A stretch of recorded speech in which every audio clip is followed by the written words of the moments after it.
প্রিয় জব শিক্ষার্থীগণ, তোমরা যারা চাকরির জন্য প্রস্তুতি নিচ্ছ তাদের এই চাকরির পরীক্ষার জন্য গণিত একটি গুরুত্বপূর্ণ বিষয়। এটা তোমাদের বলার অপেক্ষা নেই, তোমরা ভালো করে জানো। গণিত এবং ইংরেজি এই দুইটাতে ভালো না হলে যে কোনো ধরনের চাকরি পাওয়াই খুব কষ্ট হয়ে যায়। তাই গণিতের অংশটা সবার ভালো থাকবে এটা বলা যায় না, কারণ যারা প্রথম থেকেই গণিতকে অবহেলা করে আসছো বা ভালো করে প্র্যাকটিস করনি বা ভালো করে করনি, তাদের একটু প্রবলেম হবে, এটা স্বাভাবিক। তবে এই ভয় এড়ানোর জন্য তুমি যদি আমার এই চ্যানেলের অর্থাৎ না smart math SSC HSC channel থেকে আমি যে জবের জন্য যে ক্লাসগুলো দিব, এই ক্লাসগুলো তোমরা যদি ভালো করে ফলো করো তাহলে তোমাদের গণিতের ভীতি দূর হবে এবং বেশি বেশি প্র্যাকটিস করলে তোমরা গণিতকে জয় করতে পারবে এবং সেই গণিতের মাধ্যমে তোমরা চাকরি পাওয়ার জন্য উপযুক্ত হবে। তাই এই উদ্দেশ্যে আমি আজ নতুন একটা চ্যাপ্টার শুরু করব, যেটা খুবই গুরুত্বপূর্ণ একটা চ্যাপ্টার। ম্যাক্সিমাম পরীক্ষা ব্যাংক বিসিএস যেখানেই বলো সেখানে মোটামুটি ম্যাক্সিমাম জায়গায় এইখান থেকে প্রশ্ন আসে, সেটা হচ্ছে বিন্যাস সমাবেশ। এই বিন্যাস সমাবেশটা সবার কাছে একটু দুর্বোধ্য মনে হয়। এখান থেকে ম্যাথ আসলে সবাই এড়ায় যাওয়ার চেষ্টা করে যে এইটি বাদ দিয়ে অ্যান্সার করবো, কিন্তু আসলে কি যে বাদ দিয়ে অ্যান্সার করবো এই টেন্ডেন্সি নিয়ে গেলে দেখা যায় অনেক অঙ্কই বাদ হয়ে যায়, ঠিক আছে? আর সেই অঙ্ক বাদ দিলে তোমার ম্যাথমেটিক্সে পর্যাপ্ত নাম্বার উঠানো যায় না, যার জন্যে চাকরি পাওয়ার সম্ভাবনাও কমে যায়। এই কারণে আমরা এই বিন্যাস সমাবেশটা কঠিন সহজ যাই হোক আমরা বিস্তারিত আলোচনা করব। আমি ক্লাসটা করাই, তোমরা ক্লাসটা ফলো করো, দেখবে অতটা কঠিন মনে হবে না। ঠিক আছে? তাহলে আমরা চলে আসি বিন্যাস সমাবেশ চ্যাপ্টারে। তা দেখো, আমি আজকে এই বিন্যাস সমাবেশ দুইটা পার্ট, একটা হচ্ছে বিন্যাস, একটা হচ্ছে সমাবেশ। এখন এই বিন্যাসটা কি সেটা আমি আগে দেখবো যে বিন্যাস কি। তা দেখো, এই বিন্যাস দেখার আগে আমরা একেবারে বাস্তব জীবনের একটা উদাহরণ দিয়ে আসি। দেখো, যদি তোমার এখানে বললো কি যে এবিসি তিনটি বর্ণ থেকে দুইটি করে বর্ণ নিয়ে কতটি বিন্যাস গঠন করা যাবে। তা এখন এই যে তিনটে বর্ণ আছে এবিসি, এর থেকে আমি দুইটা দুইটা করে বর্ণ নেব। দেখো, দুইটা দুইটা করে বর্ণ নিয়ে কতটি বিন্যাস আমরা তৈরি করতে পারবো। তা এখন আমি সি থেকে এই যে এ বি আর সি, এখান থেকে দুইটা করে নিলে আমি প্রথমে এ বি নিব, এ বি, তারপরে আমি এ সি নিব, একই ক্রমে যাই, এরপরে আমি বি সি নিব। তাহলে এখানে আমি এ বি সি এই তিনটা থেকে দুইটা করে নিয়ে কয়টা পেলাম? এ বি, এ সি আর হচ্ছে বি সি। এখন দেখা যাচ্ছে তোমরা যদি কেউ বলে বসো যে আমি এ বি না নিয়ে আমি বি এ লিখবো, তাও লিখতে পারি। আমি এ বি কে আমি যদি বি এ লিখি, আবার এ সি কে যদি আমি সি এ লিখি, আবার বি সি কে যদি সি বি লিখি, এবং এই A B R B A এদেরকে আমি যদি ভিন্ন ভিন্ন জিনিস মনে করি, এ বি এবং বি এ এদের যদি আমি ভিন্ন ভিন্ন জিনিস মনে করি, তাহলে কিন্তু কি হবে? তাহলেও কিন্তু আমাদের এই কয়টা বিন্যাস আসছে দেখো, একটা দুইটা তিনটা চারটে পাঁচটা ছয়টা। তাহলে এই তিনটা থেকে দুইটা করে নিয়ে আমি মোট কয়টা বিন্যাস হলাম? ছয়টা বিন্যাস। এখন তাহলে তোমরা বলতে পারো যে এটাই কি তাহলে বিন্যাস? ঠিক আছে, তাহলে এটা তো আমরা সহজে করে ফেলতে পারছি, এটা কঠিন কিছু আর কি। তা এখন এখানে বিষয় আছে, আমাদের তিনটে বর্ণ ছিল, তিনটে বর্ণ থেকে দুইটা করে নেওয়া এটা খুবই স্বাভাবিক একটা বিষয়। এটা ম্যানুয়ালি এটা কিন্তু হাতে করা যায়, কোনো সমস্যা হয় না। তা এখন এইটাকে যদি আমি গাণিতিক প্রক্রিয়ায় লিখতে চাই, যে তিনটি বর্ণ থেকে দুইটি করে নিয়ে আমি কয়ভাবে সাজালাম? ছয় ভাবে সাজাইছি। এটাকে যদি আমি গণিতের ভাষায় লিখতে চাই বা বিন্যাসের ভাষায় লিখতে চাই, তাহলে লিখব তিনটি তিনটি বর্ণ থেকে দুইটি করে নিয়ে গঠিত বিন্যাস হচ্ছে এন গড়ি পি টু।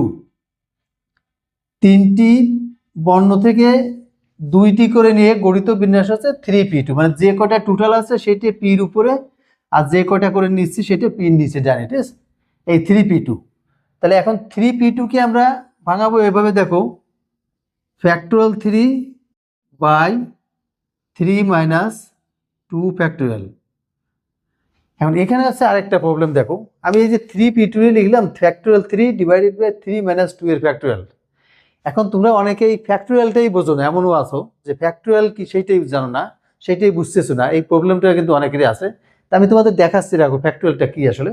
তাহলে 3p2 আমি ভাঙায় লিখলাম এইভাবে, ফ্যাক্টোরিয়াল 3 ডিভাইডেড বাই 3 মাইনাস 2 এর ফ্যাক্টোরিয়াল। তাই এখানে আমি তাহলে 3টার থেকে 2টা করে নিয়ে আমি কতভাবে সাজালাম, 3p2 আকারে।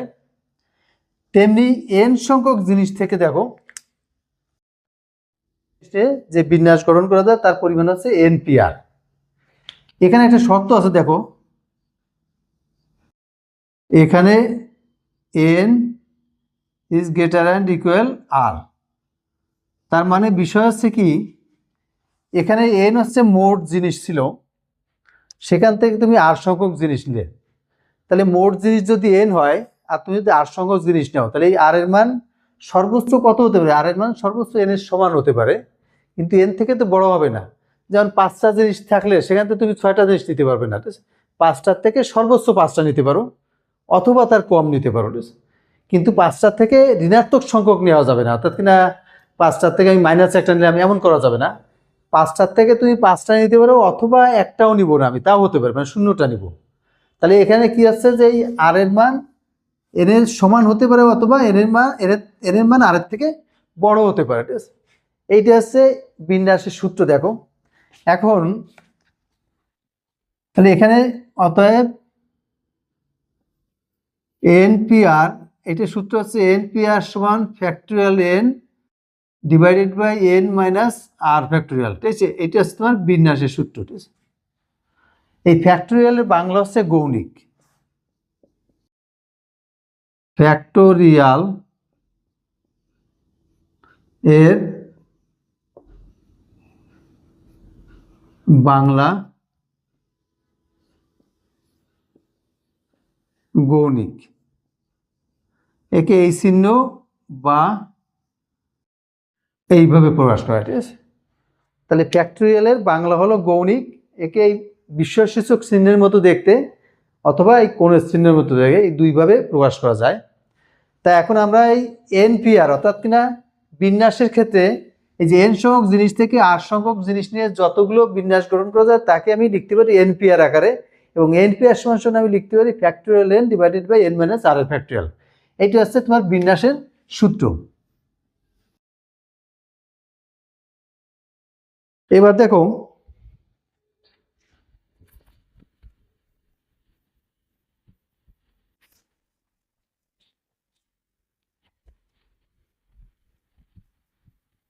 এখন প্রশ্ন হচ্ছে, তাহলে আমরা কি করলাম, দেখো এখানে আমরা যে জিনিসটা করছি, এই যে এ বি সি থেকে আবার সেই এ বি সিতে ফিরে আসি। এ বি সি থেকে আমি দুইটা করে নিয়ে আমি কি কি লিখছিলাম, এ বি এ সি, আর হচ্ছে বি সি, আর হচ্ছে বি এ, আর হচ্ছে সি এ, আর হচ্ছে সি বি। তাহলে এখানে আমরা মেইনলি হলো কি, যে নির্দিষ্ট সংখ্যক জিনিস থেকে আমরা নির্দিষ্ট সংখ্যক জিনিস নিয়ে সাজানোর ক্ষেত্রে আমরা ক্রমটা ভিন্ন ভিন্ন মনে করছি, অর্থাৎ এ বি এবং বি এ কে আমরা আলাদা বিবেচনা করছি, একই ক্রমের আমরা মনে করিনি, মানে ক্রমটা বিবেচনায় রাখিনি, ঠিক আছে? তার মানে এ বি এবং বি এ কে আমরা এক ক্রমও ধরিনি। তাহলে ক্রমকে যদি এই ক্রম যদি আমরা এক ক্রমে না রাখি, মানে এক ক্রমে বিবেচনা না করি, তাহলে যে পদ্ধতিটা হচ্ছে সেইটা হচ্ছে তোমার বিন্যাস। তাহলে বিন্যাস হচ্ছে তোমার মূলত ক্রমটাকে বাদ রাখছি, মানে ক্রমটাকে আমরা ভিন্ন ভিন্ন মনে করছি, ঠিক আছে? তাহলে এইটা হচ্ছে তোমার বিন্যাস। এখানে তাহলে কি করছি, আমরা একটা দিকেরও একটা বিষয় করছি, এর থেকে আমি বিতে গেছি, আবার এর থেকে সিতে গেছি, এবার বি থেকে সিতে গেছি, একই ডিরেকশনে গেছিলাম আমরা। আবার উল্টি আসার সময় দেখো বি থেকে এতে আসছি, আবার সি থেকে এতে গেছি, আবার বি, আবার আছে তোমার সি থেকে বিতে গেছি। তার মানে তোমার দুই দিক থেকে আসছে, প্রথমে একদিক থেকে গেছি, আবার আরেক দিক দিয়ে ফিরে আসছে। তাহলে বিন্যাসের ক্ষেত্রে আছে তোমার দ্বিমুখিতা হয় এখানে, অর্থাৎ বাম থেকে ডানে এবং ডান থেকে বামে দুইটা ক্রম আমরা বিবেচনায় রাখি। আর সমাবেশের টান আর বিন্যাস বা পারমিউটেশন, বিন্যাস বা পারমিউটেশন আর সমাবেশ বা কম্বিনেশন। তাই এখন এই জায়গায় আমরা কি করছি, বিন্যাসে আমরা দুই দিক থেকে, মানে বাম দিক থেকে ডানে গেছি, আবার ডান থেকে বামে আসছি। কিন্তু যদি আমরা কাজটা এমন করতাম যে বাম থেকে শুধু ডানে যাব, যে এই যে এ বি সি, দেখো তিনটে বর্ণ এ বি সি, এর থেকে যদি আমি এরকম লিখতাম A B comma A C আর হচ্ছে বি সি, বাম থেকে আমি শুধু ডানে গেছি, কিন্তু ডান থেকে আর বামে আমি আসতে পারবো না, ঠিক আছে? ডান থেকে বামে আর আসতে পারবো না। তাহলে এইভাবে যদি আমরা সাজাই, তাহলে যেটা পাচ্ছি সেটির নাম হচ্ছে সমাবেশ। তাহলে সমাবেশে সেটি পাওয়ার অর্থ কি, এ বি এবং বি এ কে আমরা একই মনে করছি, ঠিক আছে? তার মানে পিছন থেকে সামনের দিকে গেলেও যা হচ্ছে, সামনের থেকে পিছনে গেলেও তাই। তার মানে মেইনলি হচ্ছে কি, বিন্যাস সমাবেশের পার্থক্য আছে, ক্রমের জন্য একটা পার্থক্য আছে, যে আমি বাম থেকে ডানে যাব এবং ডান থেকে বামে আসবো, বিন্যাস এটি ঘটে। আর সমাবেশে তুমি বাম থেকে ডানে গেলে যা হবে, আবার ডান থেকে বামে গেলেও তাই একই হবে, এইটাকে বলা হচ্ছে সমাবেশ। তাহলে বিন্যাসের ক্ষেত্রে আমরা এনপিআর দিয়ে লিখছিলাম, মানে এন সংখ্যক জিনিস থেকে আর সংখ্যক জিনিস দিয়ে আমরা লিখছিলাম এনপিআর, ঠিক আছে? আর এখানে খেয়াল করো, এখানে আছে তোমার সমাবেশের ক্ষেত্রে আছে তোমার তিনটা বর্ণ ছিল আমার, এখানে এখানে ছিল তিনটা বর্ণ, আমি নিচি কয়টা করে, দুইটা করে। তাহলে অতএব সমাবেশ সংখ্যা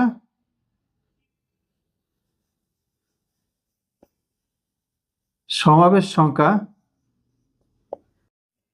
3C2, এইটার আমরা বাংলা লিখবো ফ্যাক্টরিয়াল 3 ডিভাইডেড বাই 3 মাইনাস 2 এর ফ্যাক্টরিয়াল ইন্টু 2 এর ফ্যাক্টরিয়াল।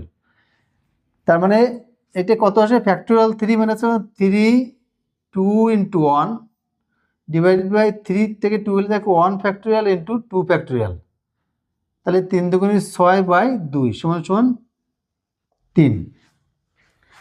এই ফ্যাক্টরিয়াল সম্বন্ধে আমি তোমাদের বলছি, তোমরা এখানে হয়তো প্রবলেম হতে পারে। দেখো, তাহলে এখানে আমরা তিনটে বর্ণ থেকে দুইটা করে নিয়ে যখন আমি সমাবেশ করছি, মানে ক্রমটা একই মনে করে সমাবেশ করছি, তখন তার সাজানোর সংখ্যা কয়টা পেলাম, তিনটা। তাহলে বিন্যাস আর সমাবেশের কিন্তু এটুকু পার্থক্য আছে, ঠিক আছে? তা এখন যদি দেখো,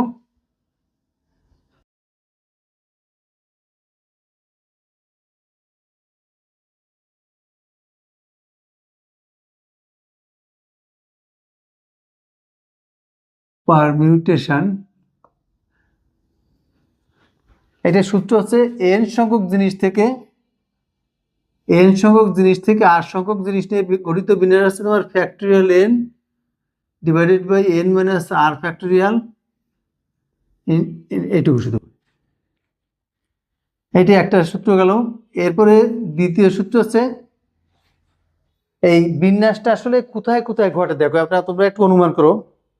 তুমি মনে করো ব্যাংকে একটা অ্যাকাউন্ট খুললে, সোনালী ব্যাংকে তুমি একটা অ্যাকাউন্ট খুললে, তোমার সোনালী ব্যাংকের অ্যাকাউন্ট নাম্বার হচ্ছে, মনে করো তোমার সোনালী ব্যাংকের অ্যাকাউন্ট নাম্বার 27250100120501, এই হচ্ছে তোমার সোনালী ব্যাংকের অ্যাকাউন্ট নাম্বারটা।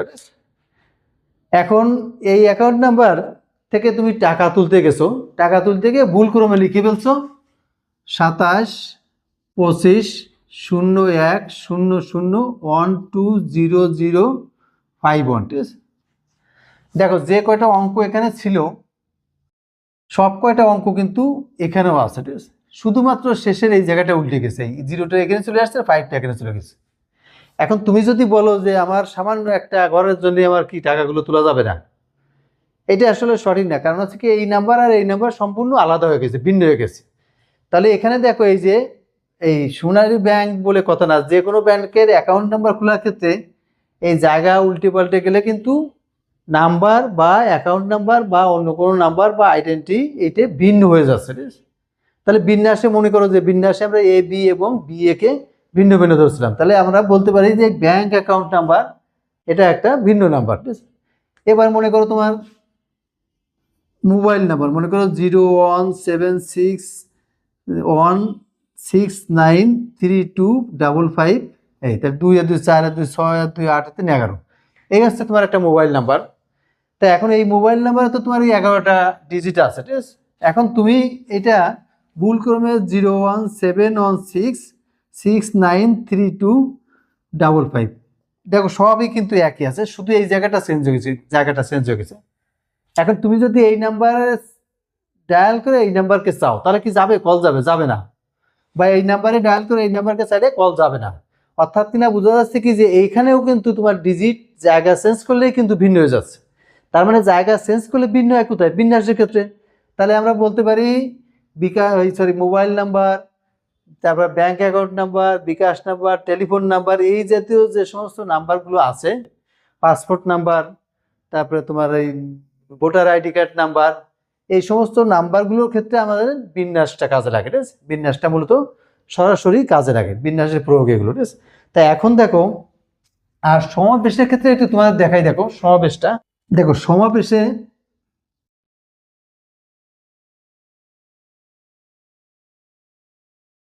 সমাবেশ বা কম্বিনেশন,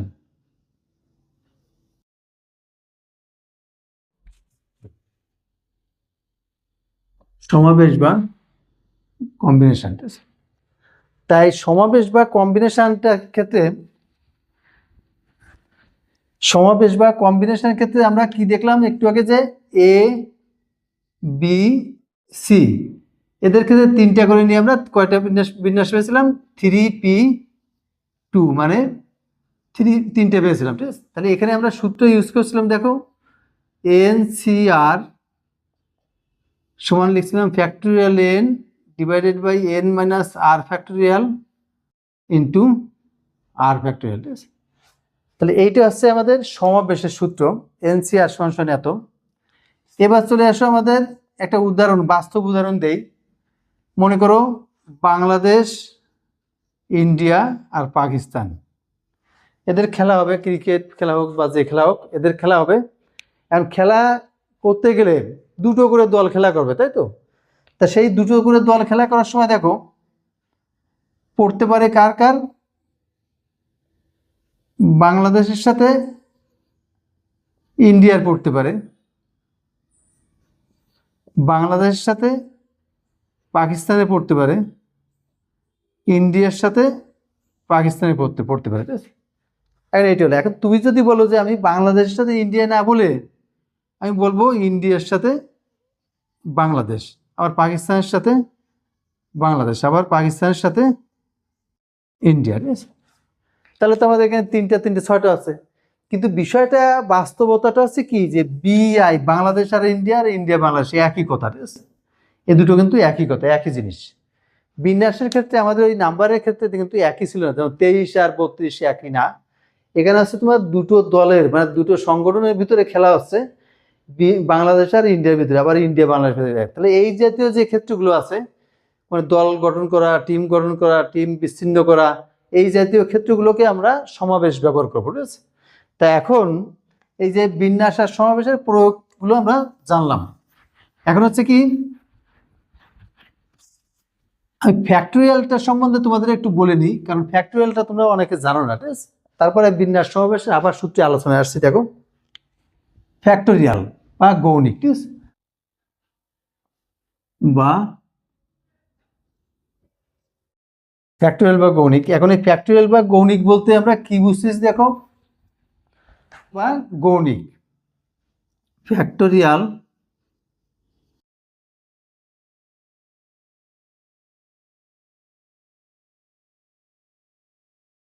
ফ্যাক্টোরিয়াল বা গৌণিক। আর এই ফ্যাক্টোরিয়াল বলতে বোঝা যাচ্ছে তোমার, যে মনে করো তোমার 7 ফ্যাক্টোরিয়াল একটা অঙ্ক দেওয়া আছে, 7 ফ্যাক্টোরিয়াল এটি শুনে আমরা লিখবো, এখান থেকে এক এক করে কমতে কমতে আমাদের 1 পর্যন্ত গিয়ে থামবো আমরা। অর্থাৎ 7, 6, 5, 4, 3, 2, 1। তাহলে আমি যে ফ্যাক্টোরিয়াল 7 ফ্যাক্টোরিয়াল লেখার অর্থ হচ্ছে কি, 1 থেকে ক্রমিকভাবে ওই 7 পর্যন্ত সংখ্যাগুলোর গুণফলকে সংক্ষেপে যে চিহ্ন দ্বারা প্রকাশ হয় সেটা হচ্ছে ফ্যাক্টোরিয়াল। অর্থাৎ যে চিহ্নে যে সংখ্যার পরে আমরা ফ্যাক্টোরিয়াল ব্যবহার করছি, 1 থেকে স্বাভাবিকভাবে ক্রমিক 1 করে এক এক ক্রমে আমরা সামনের দিকে অগ্রসর হয়ে সেই সংখ্যা মতো গিয়ে তাদের গুণফলকে আমরা ফ্যাক্টোরিয়াল দিয়ে প্রকাশ করি। ঠিক আছে, তাহলে এটি গুণ করলে যেটা হয় সেটা হচ্ছে ফ্যাক্টোরিয়াল। তেমনি ধরো আমার 8 ফ্যাক্টোরিয়াল যদি থাকে, তাহলে আমরা লিখবো 8 × 7 × 6 × 5 × 4 × 3 × 2 × 1। ঠিক আছে, এই এখন এইখানে খেয়াল করো, আমি 8 লিখে 7 থেকে শুরু করে এই পর্যন্ত আমি 7 ফ্যাক্টোরিয়াল লিখতে পারি। ঠিক আছে, তার মানে 8 × 7 ফ্যাক্টোরিয়াল এটাও লিখতে পারি। আবার আমি চাইলে 8 × 7 রাখলাম, এখানে 7 থেকে 6 এর পরে ফ্যাক্টোরিয়াল দেখো। ঠিক আছে, এই যে তাহলে 6 ফ্যাক্টোরিয়াল। তার মানে সহজে আমি কি বুঝতেছি, সহজে আমি বুঝতেছি যে 8 ফ্যাক্টোরিয়াল সমান সমান আমি এরকম নিতে পারি 8 ইন্টু 7, 7 ইন্টু 6 ইন্টু 5 ফ্যাক্টোরিয়াল। মানে সহজ কথা, আমি যেখানে গিয়ে থামবো সেখানে আমি ফ্যাক্টোরিয়াল চিহ্ন ব্যবহার করবো, ঠিক আছে? থামলেই আমি ফ্যাক্টোরিয়াল চিহ্ন ব্যবহার করবো, আর না থামলে তুমি একেবারে 1 পর্যন্ত গিয়ে থামতে পারো, ঠিক আছে? তাই এই হচ্ছে আমাদের ফ্যাক্টোরিয়ালের বিষয়। তাহলে এইটা হচ্ছে আমাদের সাধারণ ফ্যাক্টোরিয়াল, যে একটা ফ্যাক্টোরিয়াল চিহ্ন তাহলে আমাদের এক এক করে ডিফারেন্সেস আছে। এবার যদি যদি এমন হতো যে 7 ফ্যাক্টোরিয়াল ডাবল ফ্যাক্টোরিয়াল, ঠিক আছে, তাহলে এটি কি হতো, আমাদের আগে একটা ফ্যাক্টোরিয়াল থাকার কারণে এক এক করে বিয়োগ হচ্ছিল, ঠিক আছে? এবার ডাবল ফ্যাক্টোরিয়াল থাকার কারণে 2 করে বিয়োগ হবে। প্রথমটা হবে 7, তারপরে এটা হবে 5, তারপরে 2 বিয়োগ করলে হবে তোমার 3, তারপরে আর বিয়োগ করা যায় না, ঠিক আছে? ডাবল ফ্যাক্টোরিয়ালে 2 করে বিয়োগ, 7, 5 আর আছে 3, 3 থেকে 2 বিয়োগ করলে তাই কত, এবার লাস্টে আমরা অনেক গিয়ে থামবো। এবারে দেখো যদি 7 ট্রিপল ফ্যাক্টোরিয়াল থাকতো, তাহলে আমরা 7, 7 থেকে 3 বিয়োগ করলে তাই কত, 4, 4 থেকে 3 বিয়োগ করলে 1। তাহলে খেয়াল করো যে আমরা যে কোনোভাবে হোক আমরা সেই একই গিয়ে কিন্তু পৌঁছাচ্ছি, ঠিক আছে? তাহলে এই হচ্ছে আমাদের ফ্যাক্টোরিয়াল চিহ্নগুলো, ঠিক আছে? এটা হচ্ছে আমাদের ফ্যাক্টোরিয়াল চিহ্ন, ফ্যাক্টোরিয়াল চিহ্নের হিসাবটা। এখন তাহলে তোমাদের ক্ষেত্রে আমরা কি জানলাম, যে বিন্যাস এবং সমাবেশের সংজ্ঞাগত কিছু বিষয় আমরা জানতে পারলাম। আর হচ্ছে বিন্যাসকে কি দিয়ে সূচিত করা হয়, এনপিআর দ্বারা, বা এন সংখ্যক জিনিস থেকে আর সংখ্যক জিনিস নিলে আমাদের কি আসে, এনপিআর আসে, সেটা হচ্ছে বিন্যাস সংখ্যা। আর এন সংখ্যক জিনিস থেকে আর সংখ্যক জিনিস নিয়ে আমরা যদি সমাবেশ গঠন করি তখন এটা আসে তোমার, সেটা আসে এনসিআর। তো এই দুটো জিনিস আমরা জানলাম এবং ওদের ভাঙানোর পদ্ধতিটা জানলাম, ঠিক আছে? এবার দেখো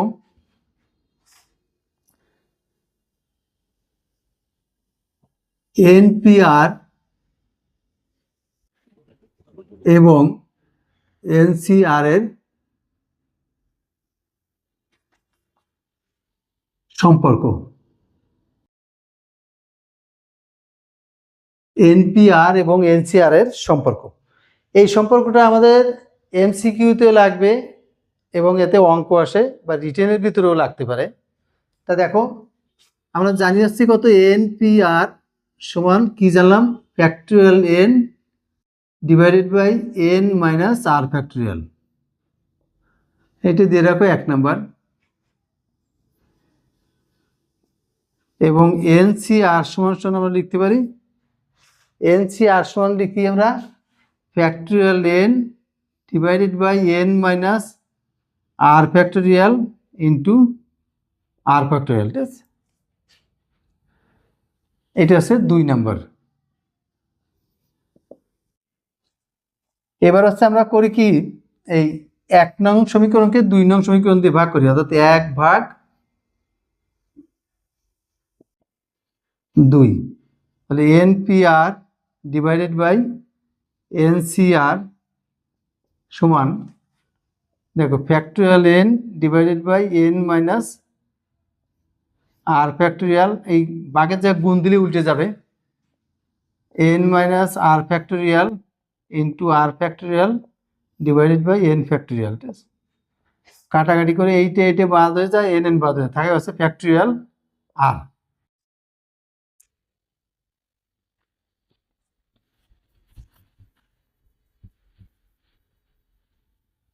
অতএব কি পাচ্ছি আমরা, দেখো অতএব এনপিআর সমান সমান এনসিআর ইন্টু ফ্যাক্টোরিয়াল আর। এই হচ্ছে বিন্যাস সমাবেশের ভিতরে সম্পর্ক, এনপিআর এবং এনসিআর এর ভিতরে সম্পর্ক। তা এখন দেখো এবার আমরা আরেকটা জিনিস, গুরুত্বপূর্ণ একটা জিনিস দেখাবো, ফ্যাক্টোরিয়াল 0 আর হচ্ছে ফ্যাক্টোরিয়াল 1 এর মান। এটি 1 কেন, ঠিক আছে? ফ্যাক্টোরিয়াল 1 এর মান তো 1, কিন্তু ফ্যাক্টোরিয়াল 0 1 কেন, দেখো